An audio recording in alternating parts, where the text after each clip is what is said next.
Hey there, it's me again, and I'm here to talk to you about what the PowerPoints are like in the lesson plan units that you have.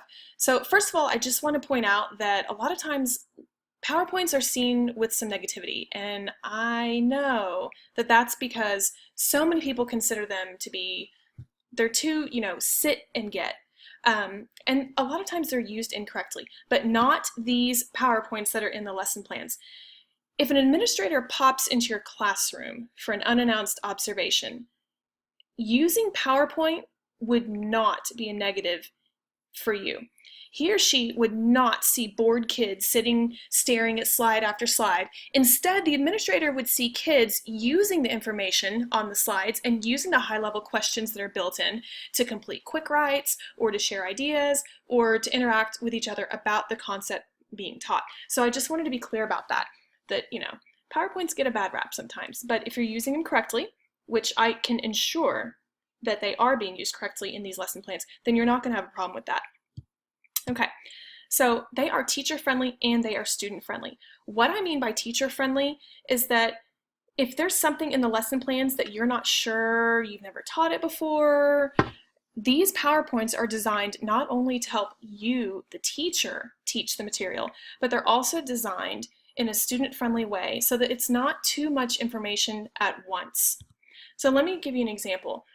There's a PowerPoint slide here for how to annotate nonfiction text.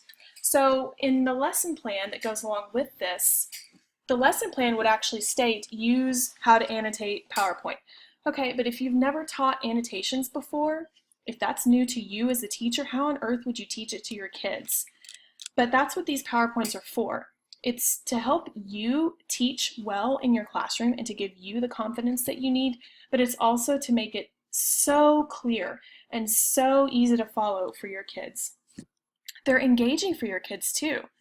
And they're also written in normal everyday speech. I've looked at so many PowerPoints before, the kind that come with those boring textbooks that you get from those companies, and it's so dry. Who even talks like that? So when I created these PowerPoints, I created them as if I were actually talking to my students.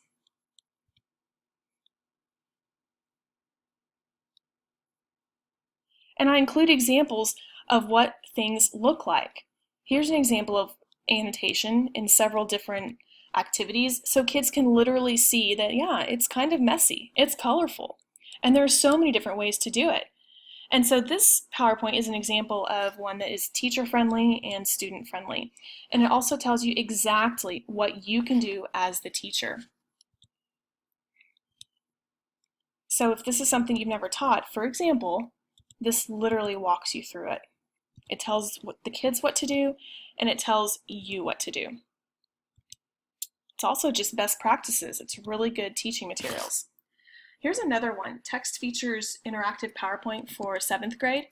This is for an expository reading and writing unit that I created, and this literally is set up so that it's super easy for the teacher to do. Can you imagine leaving this particular slide right here on your overhead screen, and when your kids are transitioning from the bell ringer to the next activity, it literally tells them what they need? You don't even have to think of that or worry about that. There are so many other things that you need to be doing in the classroom.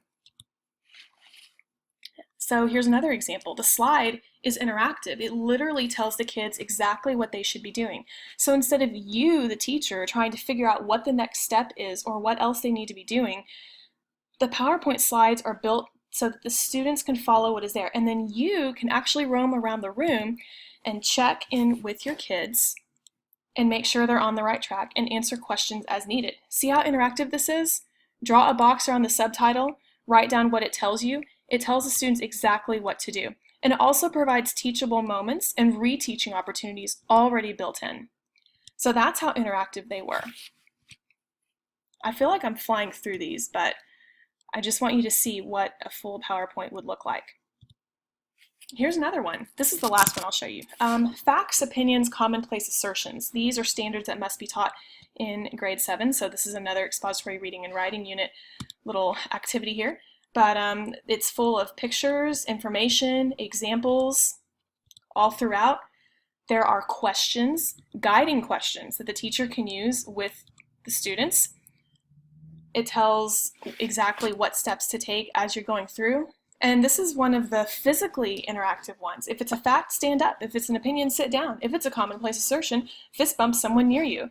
I've gotten really good feedback from teachers who have used this PowerPoint because it does get the kids up and moving. Can you imagine an administrator walking into your classroom for a surprise pop-in visit? And yeah, you're using PowerPoint, but look at what your kids are doing. They're writing with it, they're fist bumping with it, they're moving around with it, and that frees you up to just teach your kids and to just interact with your kids. So it's all done for you, it's all laid out for you. Many of the PowerPoints I provide for you also include video links to relevant instructional videos that are funny, helpful, or inspiring for your students. And I want you to know, and I didn't see any in these particular PowerPoints that I put on here, but I want you to know that anytime I put a video link in the PowerPoint lesson, it's there because it serves a purpose. It's there because it provides maybe a different perspective on the topic. And I have previewed and personally watched all of them. And of course, as we go through the school year, I'm always checking to make sure links are still working. If I find a better video, I upload it so that you always have the best information for your kids. I hope this helps you to see how versatile and how helpful the PowerPoints are for the teacher and for the students.